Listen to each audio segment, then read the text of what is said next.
Happy anniversary मधु। मधु अब मैं sorry, वो मैं ऑफिस में बॉस। अच्छा ठीक है, कोई एक्सक्यूज नहीं, सारी गलती मेरी है। आई एम सॉरी, प्लीज मुझे माफ कर दो। मधु बात तो सुनो मेरी।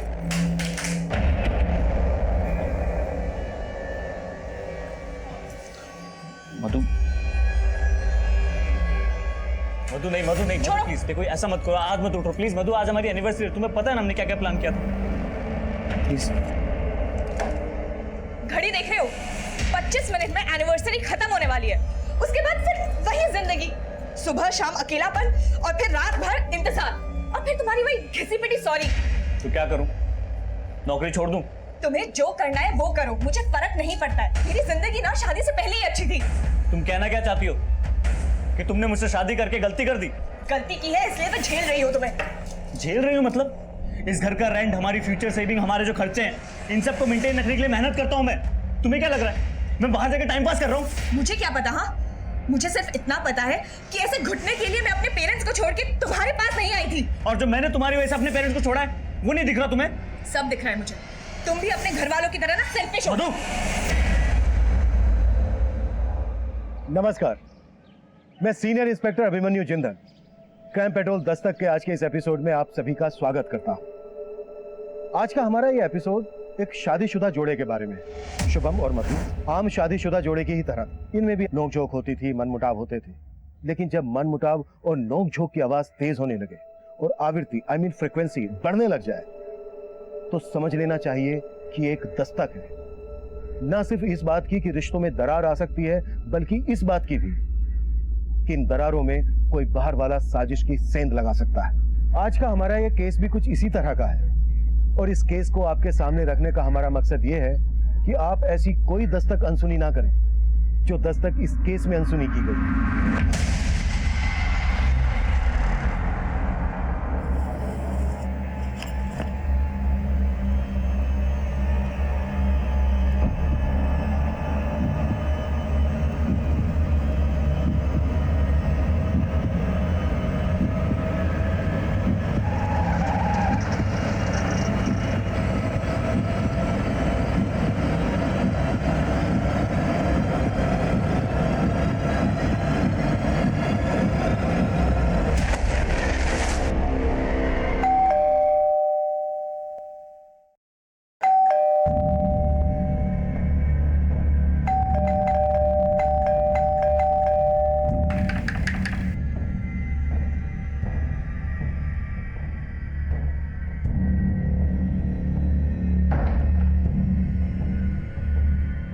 मधु,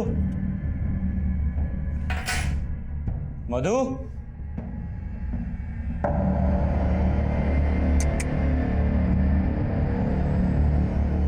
हाँ चले गई है।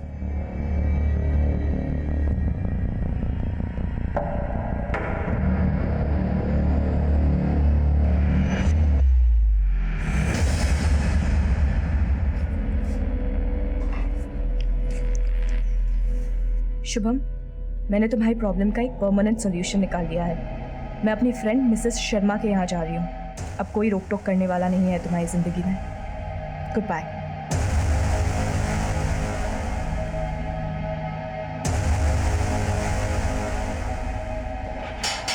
आंटी,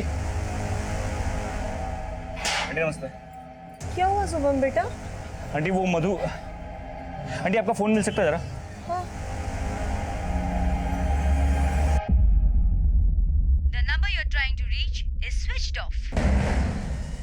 क्या बात है शुभम बेटा, क्या हुआ?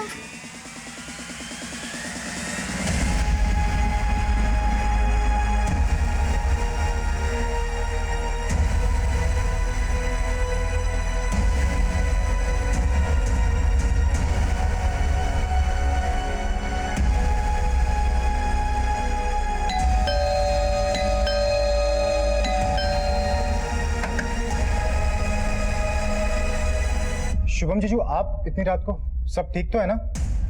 हाँ सब ठीक है बंटी। वो अरे शुभम बेटा, आओ ना। मधु नहीं आई तुम्हारे साथ?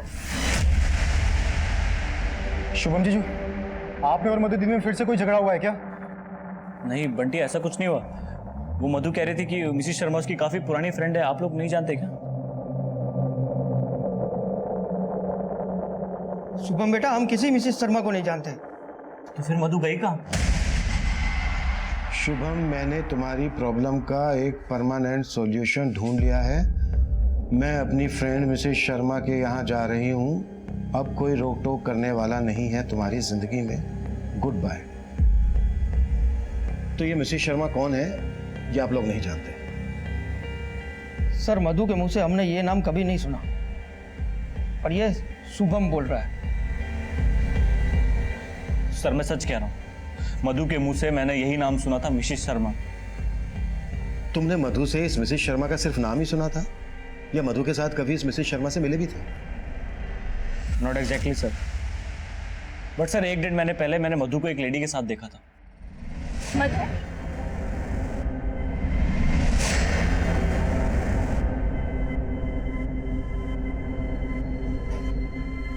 कौन थी वो मधु? कोई नहीं, मिसेस शर्मा थी। मिसिस शर्मा? हाँ। कौन मिसिस शर्मा? तुम नहीं जानते हो, मेरी बहुत पुरानी फ्रेंड है। अगर मधु को कहीं जाना था तो वो तुम्हें फोन कर सकती थी, मैसेज कर सकती थी। डिजिटल इंडिया के दौर में वो तुम्हें लेटर लिख कर जाती है। सर हो सकता है मधु ने मुझे बैंक में फोन किया हो, पर उससे पहले मैं घर के लिए निकल गया हूँ। बैंक में क्यों? तुम्हें डायरेक्ट क्यों नहीं? तुम मोबाइल फोन यूज नहीं करते? करता हूँ सर, पर कुछ दिनों से नहीं कर रहा था। क्यों? वो सर मधु का फोन टूट गया था और वो रिपेयर नहीं हो रहा था। मधु तुम्हारा फोन रिपेयर नहीं हो पाएगा, मैंने ऑनलाइन ऑर्डर कर दिया, कुछ दिन में आ जाएगा। तब तक मैं क्या करूंगी शुभम? बाप रे, माहौल तो बहुत गर्म है। देखो, मजाक मत करो। अच्छा कोई मजाक नहीं, तुम ऑलरेडी मेरा फोन यूज कर रही हो ना, तो उसे यूज करो। और अगर आपको लगे कि आपको मुझसे कोई बहुत जरूरी बात करनी है तो ऑफिस में कॉल कर लेना। सर मुझे बहुत फिक्र हो रही है, क्योंकि मधु अकेले नहीं, अपने साथ अपने सारे गहने लेकर गई, ऊपर से उसका फोन बंद हो रहा है, लेटर। सर मुझे तो कुछ गड़बड़ लग रही है। शुभम, तुम्हारे और तुम्हारी पत्नी मधु के बीच रिश्ता कुछ ठीक से नहीं चल रहा है, राइट? सर लड़ाइयाँ तो मियाँ बीवी के बीच होती है, मगर सर ऐसा कुछ नहीं हुआ कि मधु मुझे छोड़ के चले जाए। लेकिन ये लेटर तो कुछ और ही इशारा कर रहा है। ऊपर से मिसेस शर्मा नाम का एक किरदार। अगर मिसेस शर्मा वाकई में कोई है तो डोंट वरी, हम ढूंढ लेंगे उसे। सर आपको लगता है मैं झूठ बोल रहा हूँ? सर मिसेस शर्मा है, आप लोग तो कॉल रिकॉर्ड से पता लगा लेते हो ना सर, तो चेक कीजिए, शायद आपको मिसेस शर्मा का नंबर मिल जाए।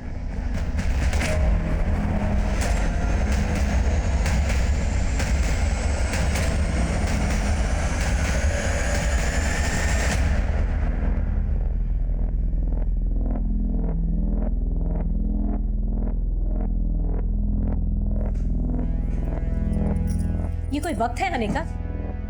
तो वापस चली जाऊं क्या? तुझसे तो बात करना ही बेकार है। अब ये अरुण तुझे ऐसे ही घुमाता रहेगा या शादी भी करेगा? कभी पूछा है तूने उससे, या बस उसके पीछे पीछे भिखारियों की तरह घूमती रहेगी? भीख मांगने की आदत आपकी और पापा की होगी, मेरी नहीं। मुझे अरुण के साथ ऐसे ही रहने में मजा आता है, तो ऐसे ही चलने दीजिए ना सब कुछ। जाके सो जाइए। मिसेस शर्मा आगे चलकर हमारे लिए एक पहेली बनने वाली थी, क्योंकि मधु के कॉल रिकॉर्ड्स में हमें उनका कोई हिंट नहीं मिला था। मधु के लिखे लेटर से ऐसा भी लग रहा था जैसे मधु शुभम से नाराज होकर खुद से कहीं चली गई हो। पर नोएडा जैसे शहर में एक अकेली औरत का ज्वेलरी के साथ घर से रात भर बाहर रहना सेफ नहीं था। हमने पूरी रात मधु को ढूंढने की कोशिश की। 24 घंटे तलाश करने के बाद भी हमें मधु कहीं नहीं मिली। लेकिन हम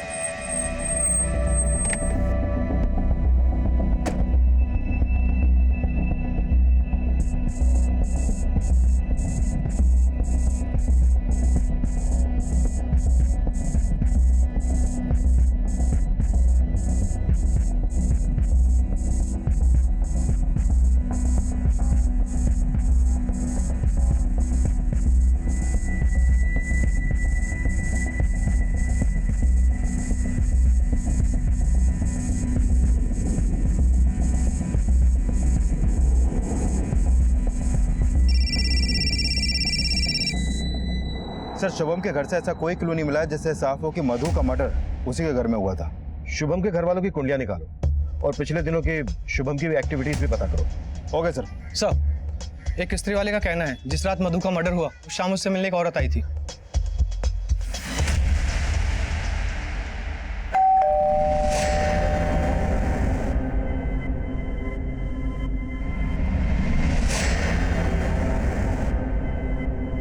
स्केच बनवा सकते हो उसका? हुलिया वगैरह कुछ याद है?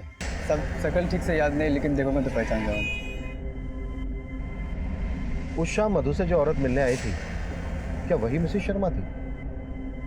तुमने सोसाइटी का सीसीटीवी चेक किया? सर सोसाइटी में तो सीसीटीवी कैमरे है ही नहीं।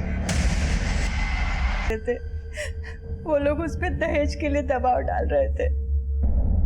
दहेज के लिए? मधु और शुभम की तो लव मैरिज हुई थी ना? हाँ सर। लेकिन शुभम की बड़ी बहन महिमा की शादी नहीं हो रही थी, लड़के वाले दहेज मांग रहे थे और इसीलिए वो लोग मधु पे दहेज के लिए दबाव डाल रहे थे।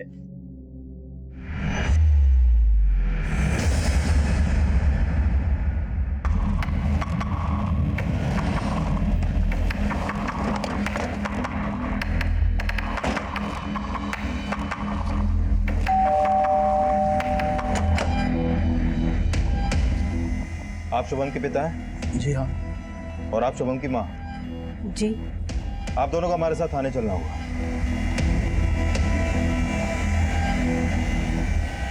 ये आप क्या कह रहे हैं सर? मैं क्यों मारूंगा मधु को? सर मुझसे प्यार करता था, हमारी लव मैरिज हुई थी। सॉरी सॉरी सॉरी मधु, सॉरी मैं लेट हो गया, सॉरी। क्या सॉरी? कितनी देर लगा दी तुमने? सॉरी बाबा, बैंक में इतना काम पड़ गया था ना। पर क्या है, तुम आदत डाल लो। एक तो मेरा काम ऐसा है और शादी के बाद भी तो तुमको मैनेज करना है। शादी? हाँ शादी। अब पहले डेटिंग साइट पे मिले, अब कैफे में मिलने लगे हैं, तो बात तो आगे बढ़ानी पड़ेगी ना। शादी करोगे मुझसे?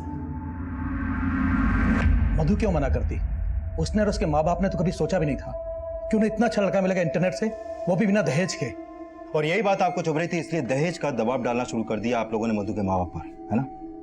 सर हम कोई दबाव नहीं डाल रहे थे, हम तो सिर्फ संबंधी होने के नाते हमने उनसे 2 लाख रुपयों की मदद मांगी थी, बस। 2 लाख? मधु बेटा, महिमा की जिंदगी का सवाल है। तू अपने मायके से 2 लाख रुपए की बात करेगी ना? बड़ी बहन कुंवारी बैठी रहे, ऐसा अच्छा लगता है क्या भला? सर मदद तो बहुत दूर की बात, मधु के परिवार वालों ने तो मधु को ऐसी पट्टी पढ़ाई कि उसने तो हमारा घर ही तोड़ दिया। वो तो हमारे बेटे को ही लेकर चली गई। सर 2 लाख की डिमांड ना पूरी करने की वजह से मेरे पेरेंट्स उखड़े हुए रहने लगे थे मधु से। मधु देखो, माँ की बात का बुरा नहीं मानते। महिमा दी की शादी टूटी अभी, इसीलिए शायद गुस्सा है, बस। लेकिन मैं डिप्रेस हो रही हूँ शुभम। अब ये रोज रोज के ताने मुझसे नहीं सुने जाते हैं। तुम तो ऑफिस चले जाते हो और फिर बर्दाश्त मुझे करना पड़ता है। सर मैंने शुभम की फैमिली के हर मेंबर के कॉल रिकॉर्ड्स निकलवाने के लिए बोल दिए हैं। वैसे सर शुभम की तरह उसकी फैमिली भी कहानी बनाने में एक्सपर्ट लगती है। इस कहानी का दी एंड हम देखेंगे। सबके कुलिया निकलवाओ और सबके हैंड राइटिंग सैंपल भी कलेक्ट करो। Okay sir. चलिए लिखिए इसमें जो मैं कह रहा हूं, लिखिए।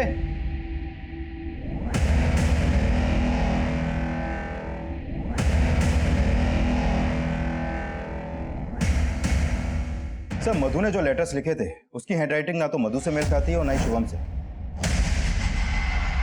और ना ही शुभम के माँ बाप से। मैंने कहा था ना मिश्रा, ये सब कुछ प्लान के तहत हुआ है। वैसे मिश्रा तुम्हारी हैंडराइटिंग कैसी है? मैं कुछ समझा नहीं सर। रिलैक्स, मजाक कर रहा हूं। हो सकता है शुभम ने ये काम किसी और से करवाया हो। लेकिन सर मैंने बैंक के वॉचमैन और शुभम के कलीग से बात की, वो उस शाम अपने ऑफिस में ही था और रोजाना की तरह अपने टाइम पर ऑफिस से निकला। मुझे शुभम की सुनाई हर कहानी झूठी लग रही है। सर दहेज शुभम को नहीं, उसके माँ बाप को चाहिए था। तो हो सकता है ये कांड उसके माँ बाप ने किसी के थ्रू करवाया, या ये भी हो सकता है कि शुभम और उसके माँ बाप इन सब ने मिलकर यह कांड किया हो। लेकिन किसी के भी खिलाफ अभी तक हमें कुछ मिला नहीं है। मिश्रा एक काम करो, फिलहाल इन्हें जाने दो, लेकिन इस सब पर नजर रखना। और उस औरत का पता चला जो उस दिन मधु से मिलने आई थी, उसके घर? नहीं सर अभी तक तो नहीं, लेकिन कोशिश जारी है।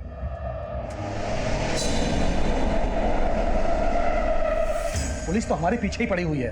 कभी सोचा ना था कि इस उम्र में ये जिल्लत सहनी पड़ेगी, वो भी तुम्हारी पत्नी की वजह से। पापा वो नहीं रही, अब तो उसे कोसना बंद करो। अरे वो तो छोड़ गई, लेकिन जाते आते तो हमें से फंसा के गई ना। पता नहीं कौन सा पाप किया था जो ऐसी बहू मिली।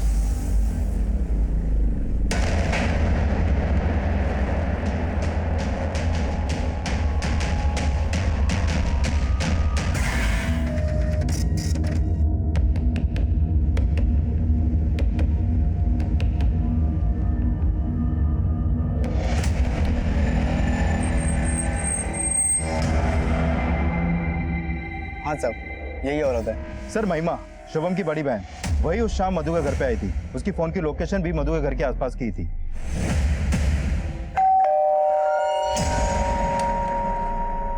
अरे महिमा दी, आज मेरी याद कैसे आ गई? बस तेरी याद आई तो मिलने आ गई। आइए अंदर आइए। याद आ गई? अच्छा, बड़ी अटपटी फैमिली है। बेटा किसी मिसेस शर्मा की बीन बजा रहा है और माँ बाप अपनी बेटी की शादी टूटने के कारण अपनी बहू और बेटे से बात करना बंद कर देते हैं। और बेटी को अचानक अपनी भाभी पर प्यार आ जाता है और वो उससे मिलने जाती है, वो भी उसी दिन जिस दिन उसकी भाभी का मर्डर होता है। मुझे पता था कि आप लोग मुझ पर ही शक करेंगे। अब अपनी भाभी के घर जाना कुछ गलत है क्या? नहीं, बिल्कुल नहीं। लेकिन भाभी के मर्डर हो जाने के बाद इस बात को छुपाना गलत है। मैंने कुछ नहीं छुपाया आपसे। आप लोगों ने पूछा नहीं, इसलिए मैंने आपको बताया नहीं। अच्छा, चलो अब पूछ लेते हैं, क्यों गई थी तुम अपनी भाभी से मिलने? भाभी पर अचानक से प्यार उमड़ पड़ा था या फिर अपनी शादी टूटने का गुस्सा निकालने गई थी?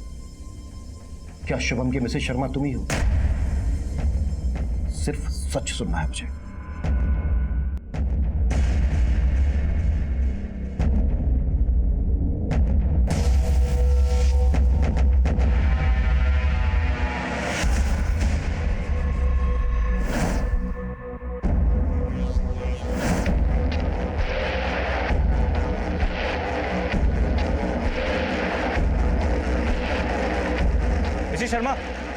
मिसेस शर्मा, कहाँ थी आप इतने दिनों से?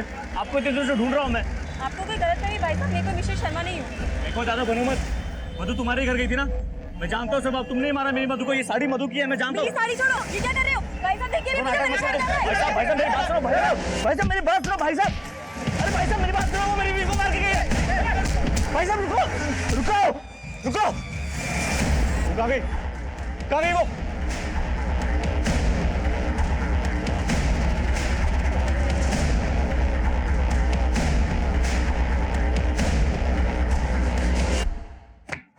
ये लीजिए, लिख दिया मैंने अपना बयान, ठीक वैसा ही जैसा हुआ था। अब अगर आपको मुझसे कोई भी सवाल करना हो तो मुझे सिर्फ फोन कर दीजिएगा, मैं खुद चल के आ जाऊंगी।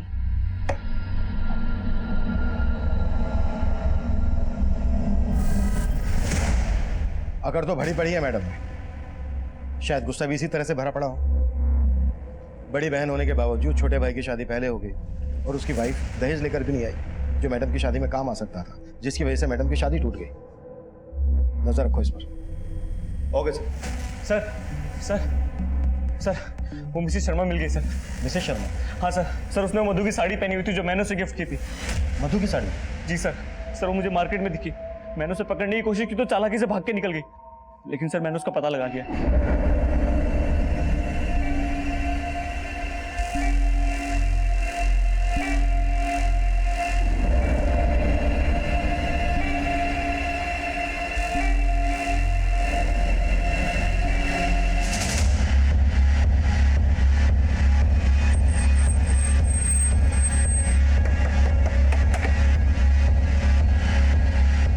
सर यही है। सर मैं कोई मिसेस शर्मा नहीं हूँ, मेरा नाम सुनीता अग्रवाल है और ना ही मैं किसी मधु को जानती हूँ। सर ये आदमी झूठ बोल रहा है। सर मधु की साड़ी पहनी हुई, इसने गहने भी इसी घर में होंगे। सर इसी ने मारा मधु को, मुझे पता है सर। झूठ बोल रही है। सर मैंने किसी को नहीं मारा सर, इसने सरेआम मेरा पल्लू खींचा, वो तो मैंने गलती की जो पुलिस को नहीं बुलाया सर। सर झूठ बोल रहे सर ये। देखिए Mrs Sharma, I mean Mrs Agarwal, अगर आप हमसे कुछ छुपा रही हैं तो... सर मैं कुछ नहीं छुपा रही हूँ सर। ये साड़ी तो मुझे मेरे हस्बैंड ने गिफ्ट की थी। अब इनकी बीवी के पास भी वैसी ही साड़ी है तो क्या मैं कातिल हो गई? पांडे सर, पर्चा भरवा लो। सर कैसा पर्चा? सुनीता के खिलाफ हमें कुछ नहीं मिला, और शुभम का उस पर शक करना हमें यह सोचने पर मजबूर कर रहा था कि वो मिसेस शर्मा को सच साबित करने के लिए इस तरह के नाटक कर रहा था। मधु की मिसिंग ज्वेलरी की तस्वीरों को हमने शहर के सभी ज्वेलरी शॉप, चोर बाजार और खबरों में सर्कुलेट किया, लेकिन अब तक हमें वहां से भी कोई लीड नहीं मिली थी। इस बीच महिमा एक स्ट्रॉन्ग सस्पेक्ट बनकर हमारे सामने आई। साथ ही हमें यह भी लग रहा था कि मधु का मर्डर करके उसकी बॉडी को सूटकेस में डालकर ले जाना, फिर डंप करना एक अकेली औरत के लिए बहुत ही मुश्किल काम था। इसलिए हमने उसके पिता नरेंद्र की उस शाम की एक्टिविटीज का पता लगाने का सोचा और हमें एक लीड मिली भी, जो महिमा की कहानी का एक नया ट्विस्ट था। शुभम की बहन महिमा के कॉल रिकॉर्ड में एक नंबर मिला है और ये नंबर मर्डर वाली रात मधु के घर वाली एरिया में ही एक्टिव था। किसका नंबर है ये? सर ये नंबर अरुण का है। महिमा की अरुण से सगाई हुई थी जो टूट गई, लेकिन सगाई टूटने के बाद भी महिमा अरुण को डेट कर रही थी और सब मर्डर वाली रात ये दोनों ही देर रात तक साथ में थे। मतलब सगाई टूटी लेकिन रिश्ता नहीं टूटा। क्या ये भी मधु और शुभम की तरह लव कम अरेंज मैरिज करने वाले थे? सर लड़का तो महिमा के पेरेंट्स ने ही ढूंढा था, सगाई टूट गई लेकिन दोनों की जोड़ी नहीं टूटी। कहीं ऐसा तो नहीं है कि इसी जोड़ी ने शुभम और मधु की जोड़ी को तोड़ा हो? अरुण देख, तू मेरे साथ था, ये पुलिस को पता चल सकता है, बात भी बढ़ सकती है। तुझे मैंने बोला था ना कि वहां लेके मत जा मुझे, अब फंसा दी ना तूने मुझे। फंस तो मैं गई हूँ तेरे माँ बाप के लालच के चक्कर में। अगर बिना दहेज के शादी कर लेता तो ये सब नौबत ही नहीं आती थी ना। अब तू मेरे माँ बाप को जानती है कि दहेज उन्हें उनका हक लगता है। सुन, एक कॉल आ रहा है, मैं बाद में बात करता हूँ। हेलो, अरुण बोल रहा है। जी आप कौन? सर मैं मानता हूँ महिमा के साथ उस दिन मैं वहां पे गया था, लेकिन घर में नहीं गया था। तो तू बोल रहा है कि मधु का मर्डर महिमा ने किया? तूने बस मधु की बॉडी को डंप करने में महिमा की हेल्प की? नहीं सर। तेरी तो सगाई टूट गई थी ना महिमा से, फिर भी तू उसके साथ? सर माना हमारी सगाई टूट गई है, लेकिन मैं उससे प्यार करता हूँ। तू उस दिन देर रात तक महिमा के साथ था, मधु की वजह से तुम दोनों की सगाई टूटी। तुम दोनों उस दिन मधु से बदला लेने गए थे ना इस बात का? सर मैं मानता हूँ महिमा के साथ देर रात तक था वहां पे, लेकिन ना महिमा ने कुछ किया ना मैंने। अगर कुछ नहीं किया है तो फिर अचानक से महिमा को अपनी भाभी से मिलने की क्यों सोची? सर वो मुझे नहीं मालूम। लाइट में देख जरा, ऊपर देख। और थोड़ा सा। सर वो महिमा मेरे पेरेंट्स के दहेज का जुगाड़ करने के लिए अपने भाभी से गहने मांगने गई थी, और हमारा प्लान था कि एक बार शादी हो जाए तो मधु भाभी को उनके गहने लौटा देंगे और मैं अपने पेरेंट्स को बोल दूंगा कि गहने कहीं खो गए।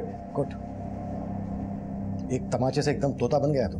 अब ये बोल गहने कहाँ है? सर वो गहने तो महिमा को उन्होंने दिए ही नहीं। अरुण चलो यहाँ से। मानी तेरी भाभी? अरे उन्होंने तो कसम खा रखी है ना मानने की। चलो यहाँ से जाते। मतलब मधु ने महिमा को अपने गहने देने से मना कर दिया तो महिमा को गुस्सा आया और वो मधु का मर्डर करके ही घर से बाहर आई। सर मुझे नहीं मालूम कि महिमा और भाभी के बीच क्या हुआ था, लेकिन महिमा रात 12 बजे तक मेरे साथ थी। मिश्रा, ये भी कहानी बनाने में एक्सपर्ट है। राइट देख जरा। नहीं सर, और मत मार। सर मैं जो बोल रहा हूँ सच बोल रहा हूँ, मैं कहानी नहीं बना रहा सर। सर जो सच था मैंने आपको बता दिया। सर प्लीज सर छोड़ दो सर, जाने दो सर। ठीक है जा, लेकिन शहर छोड़कर तो कहीं नहीं जाएगा, और अगर तेरी एक भी बात छूट निकली तो तेरा मंडप सीधा जेल में सजेगा। पांडे सर, पर्चा भरवा दो इससे।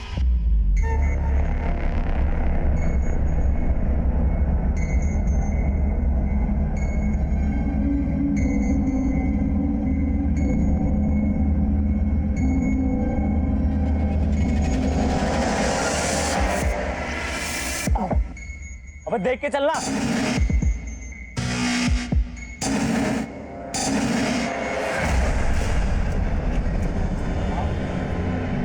क्या हो भाई? क्या हो भाई?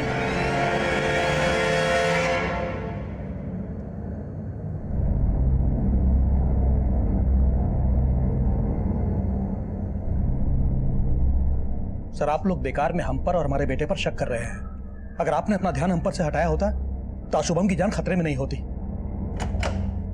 डॉक्टर साहब, शुभम की हालत कैसी है अभी? सही वक्त पे ट्रीटमेंट देने की वजह से जान बच गई। किसी ने जहर का इंजेक्शन दिया था उन्हें। जहर? जी, वो तो अच्छा हुआ टाइम पे आ गए, वरना जान भी जा सकती थी। डॉक्टर, किस टाइप का जहर इंजेक्ट किया गया शुभम को? अभी कुछ फिगर आउट करना मुश्किल है,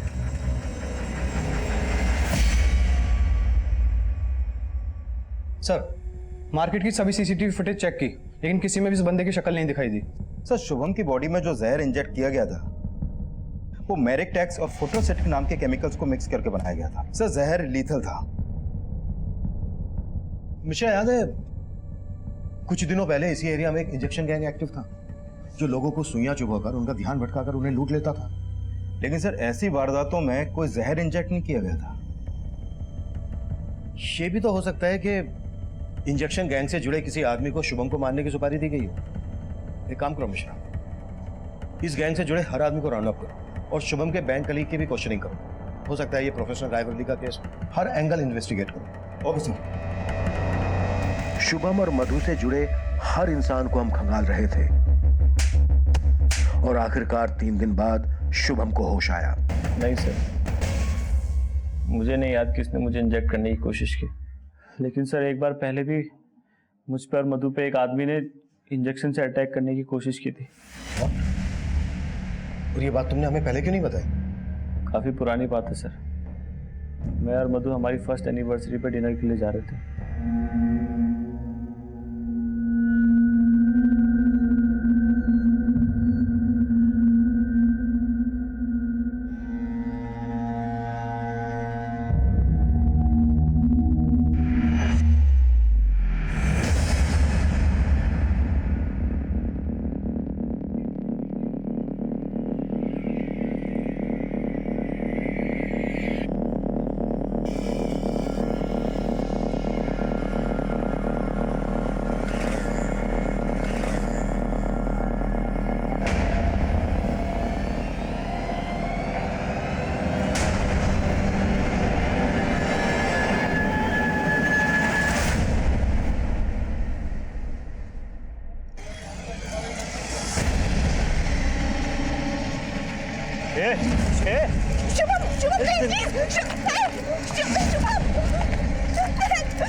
हमारे पास कुछ तस्वीरें हैं, देखकर बताओ वो इनमें से कोई है क्या?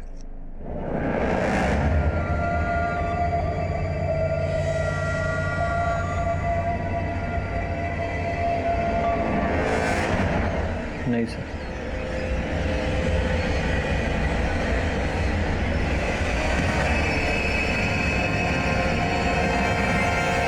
यही आदमी है सर।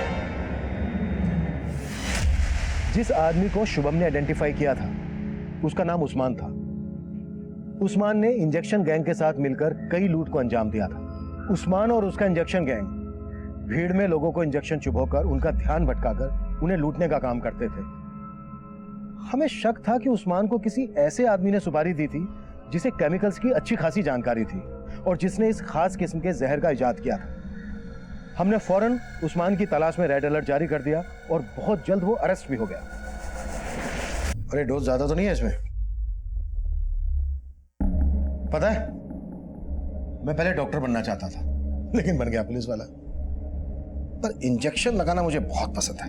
साहब मैं मानता हूँ कि मैंने शुभम में जहर की सुई चुबाने की कोशिश की थी लेकिन मेरा अटैक फेल हो गया साहब। लेकिन साहब कसम से इस बार मैंने कुछ नहीं किया साहब, मैं सच बोल रहा हूँ साहब। देख सब कुछ सच सच बोल, नहीं तो ये नहीं हाथी का इंजेक्शन घुसेड़ूंगा तेरे अंदर। नहीं साहब मैंने इस बार कुछ नहीं किया। हाँ एक आदमी का फोन आया था, उसने मुझे बोला था शुभम को जहर की सुई चुबाने को। उसने मुझे 50,000 रुपये एडवांस भी देते साहब।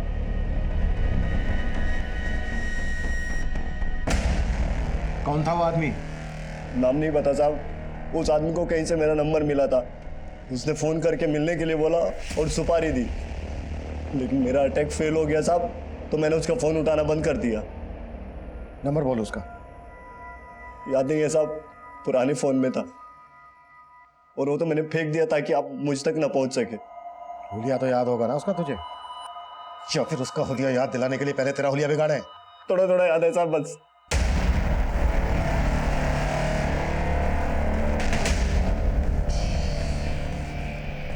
सर जिस आदमी ने उस्मान को सुपारी दी थी वो आदमी ऐसा दिखता है सर।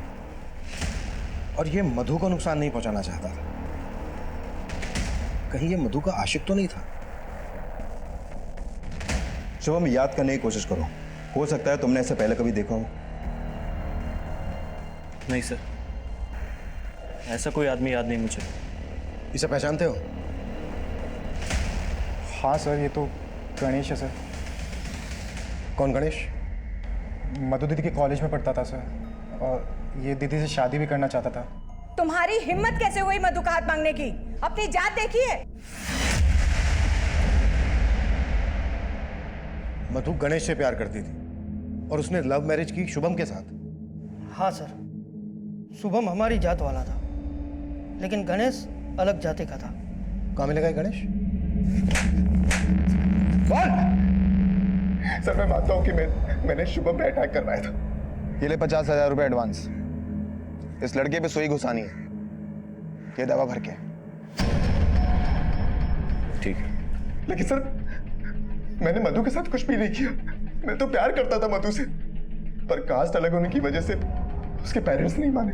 मैंने तो मधु से कहा कि हम भाग के शादी कर लेते, पर उसने कहा कि वो अपने पेरेंट्स को मना लेगी, लेकिन ऐसा कुछ भी नहीं हुआ। फिर मेरे पेरेंट्स ने मेरी शादी अदिति के साथ करवा दी। तूने अदिति से शादी कर दी, मधु ने शुभम से शादी कर दी, तो शुभम पर अटैक करवाने का मकसद क्या था तेरा? सर वो मकसद भी मुझे मधु ने दिया था। मधु ने? साफ साफ बोल, कहना क्या चाह रहा है तू? मधु ने शुभम से 1 साल पहले शादी की थी, पर मेरी शादी मधु की शादी से 1 साल पहले ही हो गई थी, और उसे लगता था कि मैंने उसे धोखा दिया। जब मैंने उस समय कहा था कि भाग के शादी कर लेते हैं, तब तुम मानी नहीं, और अब जब मैं अदिति के साथ शादी कर चुका हूं, तब मेरे आसपास मंडरा रही हो। आखिर चाहती क्या हो तुम? तुम्हें गणेश, मैं तुमसे बहुत प्यार करती हूँ। मैं जानती हूँ मैं अपने माँ पापा को मना नहीं कर पाई, पर मैं तुम्हारे बगैर मर जाऊंगी। मुझसे मधु का दुख देखा नहीं गया, और मैं खुद को मधु से मिलने से रोक नहीं पाया। गणेश, मैं ना अपने माँ पापा को छोड़ दूंगी। तुम भी अदिति से डिवोर्स ले लो अब।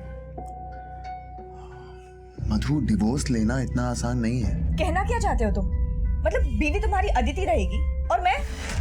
मधु को लगने लगा कि मैं उसे धोखा दे रहा हूँ, जबकि ऐसा कुछ नहीं था। इसलिए उसने मुझे चिढ़ाने के लिए जानबूझकर शुभम के साथ दोस्ती बनानी शुरू कर दी। कौन है वो लड़का? तुमसे मतलब? तुम जाओ ना अपनी अदिति के पास, मेरे साथ टाइम वेस्ट क्यों कर रहे हो? तुम्हारे लिए मैं अदिति को डिवोर्स देने वाला हूँ, और तुम? झूठ बोलना बंद करो गणेश। तुम्हारा कोई इरादा ही नहीं है अदिति को डिवोर्स देने का, और अब मुझे भी कोई मिल गया है। ओके, तो तुम अपने रास्ते जाओ और मैं अपने। पहले तो मुझे लगा कि वो मुझसे नाराज है, इसलिए ये सब कर रही है, लेकिन बाद में उसने सच में शुभम के साथ शादी कर ली, जबकि उसकी वजह से मैंने अदिति को डिवोर्स दे दिया था। लेकिन मधु सचमुच शुभम से प्यार करने लगी थी, और मेरे लाख समझाने के बाद भी वो मेरी जिंदगी में वापस नहीं आना चाहती थी। इसीलिए मधु को पाने के लिए मैंने शुभम को रास्ते से हटाने का प्लान बनाया, और मेरे एक वार्ड बॉय दोस्त प्रकाश ने मुझे उस जहर के बारे में बताया। आवश्यकता आविष्कार की जननी है, और जो तबाह करने की ठान ले, वो फूलों को भी हथियार बना सकते हैं। जैसे तू मोहब्बत करके शायर बन गया, वैसे मैं हॉस्पिटल में नौकरी करते करते डॉक्टर बन गया। ये दो केमिकल एक सिरिंज में डालकर किसी की बॉडी में इंजेक्ट किया जाए तो 10 मिनट में खेल खत्म। फिर मैंने उस्मान को शुभम की सुपारी दी, पर शुभम बच गया, लेकिन मधु नहीं बची। बदला लेने के लिए तूने मधु को भी? नहीं सर, नहीं सर, मैंने मधु के साथ कुछ भी नहीं किया। सर वो शुभम आपको गुमराह करने की कोशिश कर रहा है सर। सर उसी ने मारा है मधु को, उसी ने मर्डर किया मधु का। हमने जहर देने वाले प्रकाश को भी अरेस्ट कर लिया, लेकिन गणेश ने अपना एक ही जुर्म कबूला कि उसने शुभम पर अटैक करवाया था। मधु के मर्डर से वो साफ साफ इनकार कर रहा था। इस केस में अभी कई राज खुलने बाकी थे, हमसे कहीं तो चूक हो रही थी। सब मधु को मारने का महिमा का मोटिव भी स्ट्रांग है। महिमा की अरुण से सगाई टूट गई क्योंकि मधु अपने घर से दहेज नहीं ला पाई, और मधु को मिलने वाली आखिरी शख्स भी महिमा ही थी सर। लेकिन महिमा के खिलाफ हमें कुछ नहीं मिला। मिश्रा, एक आदमी हमसे और छुप रहा है। कौन? गणेश की एक्स वाइफ अदिति। गणेश ने मधु की वजह से अदिति को छोड़ा, तो इस हिसाब से मधु अदिति की दुश्मन हुई। और वो कहते हैं ना, एक ठुकराई हुई औरत का वार काफी घातक होता है। बोलो सर, मुझे यहाँ पे क्यों बुलाया गया? क्योंकि तुमने अपने एक्स हस्बैंड की एक्स गर्लफ्रेंड का मर्डर किया, इसलिए। What? इतनी भोली मत बनो। तुम्हारे फोन की लोकेशन मधु के फोन की लोकेशन से मैच करती थी। तुम्हारा फोन मधु के घर के आसपास के एरिया में एक्टिव रहता था। मिलने जाती थी ना उससे? हाँ, मैं मानती हूँ कि मैं मधु से 1-2 बार मिली हूँ, लेकिन उसके मर्डर से मेरा कोई लेन देना नहीं है। लेना देना तो है, क्योंकि उसकी वजह से ही तुम्हारे एक्स हस्बैंड ने तुम्हें छोड़ा था। हाँ, उसकी वजह से गणेश ने मुझे छोड़ा, लेकिन मैंने नहीं मारा उसे। मिलने क्यों जाती थी मधु से? गणेश के अलावा जिंदगी में और भी कोई है। तुमने कितने को फांस रखा है? अदिति देखो, मैं तुम्हारा गुस्सा समझ सकती हूँ, पर अब गणेश से मेरा कोई वास्ता नहीं है। मैं शुभम के साथ बहुत खुश हूँ और देखो वो आ रहा है, प्लीज तुम यहाँ से चली जाओ प्लीज। यानी जिस मिसेस शर्मा की बात शुभम कर रहा था वो मिसेस शर्मा तुम हो? कौन मिसेस शर्मा? मैं किसी मिसेस शर्मा को नहीं जानती हूँ, और शुभम के आने से पहले मैं वहाँ से चली गई थी। लेकिन फिर मैंने सोचा जैसे उसने मेरा घर तोड़ा है, मैं भी उसका घर तोड़ दूँ।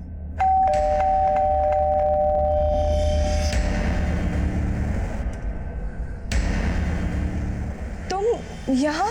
तुमसे नहीं, तुम्हारे पति से मिलने आई हूँ, ये बताने के लिए कि तुमने मेरी जिंदगी कैसे बर्बाद कर दी।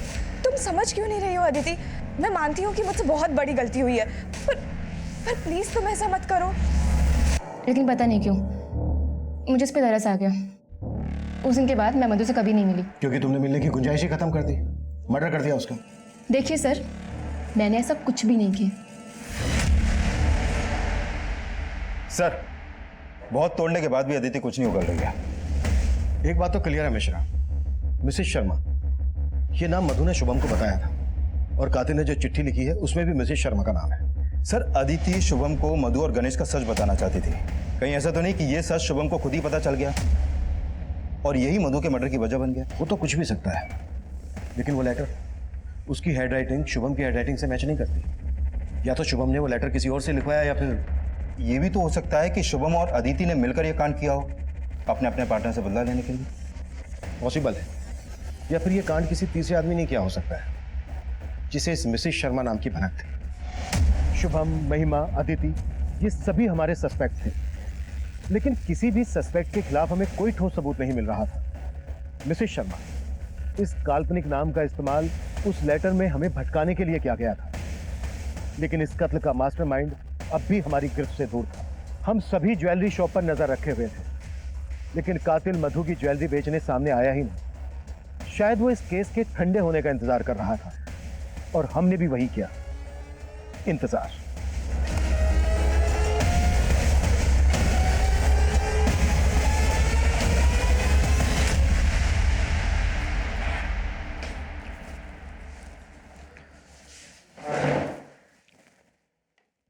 क्यों मारा मधु को?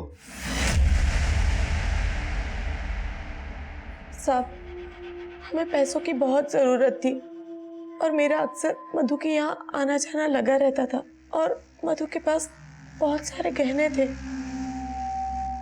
उसके गहने देखते ही मैंने अपने पति से बात की और तभी हमने उसके गहने हासिल करने का सोच लिया था। लेकिन हम ऐसे हाथ साफ करना चाहते थे जिससे किसी को हम पे शक ना आए। फिर एक दिन मुझे मधु का एक और राज पता चला। अदिति देखो, मुझे पता है कि मुझसे बहुत बड़ी गलती हो गई है, पर क्या बात है मधु, सब ठीक है ना?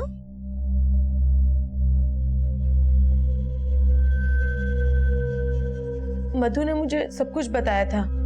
उसने मुझे ये भी बताया था कि एक दिन शुभम ने अदिति के साथ मधु को देख लिया था। तो शुभम से तुमने ये बोल दिया कि अदिति मिसेस शर्मा है? और क्या करती आंटी, जो नाम दिमाग में आया बोल दिया। कोई बात नहीं बेटा। आंटी आप ये बात किसी को मत बताइएगा प्लीज। करती थी तुम दोनों की, इतना भरोसा करती थी तुम दोनों पर, और तुम लोगों ने चंद पैसों के लालच में अपनी बेटी की उम्र की लड़की को मार डाला। ये मत सोचना कि उम्र देखकर कोई रियायत मिलेगी।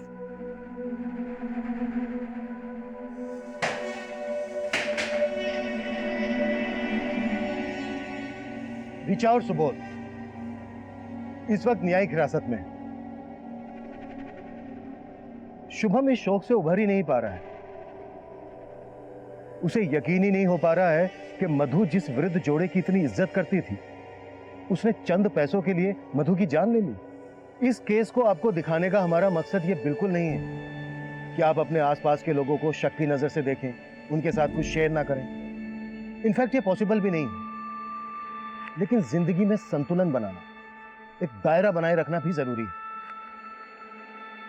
हर रिश्ते में उतार चढ़ाव आते हैं, हर घर में दरारें होती हैं, लेकिन बाहर के लोगों को इसका पता नहीं लगने देना चाहिए, क्योंकि घर के राज जब दहलीज पार करते हैं तो ये एक दस्तक होती है कि कोई भी इसका फायदा उठा सकता है।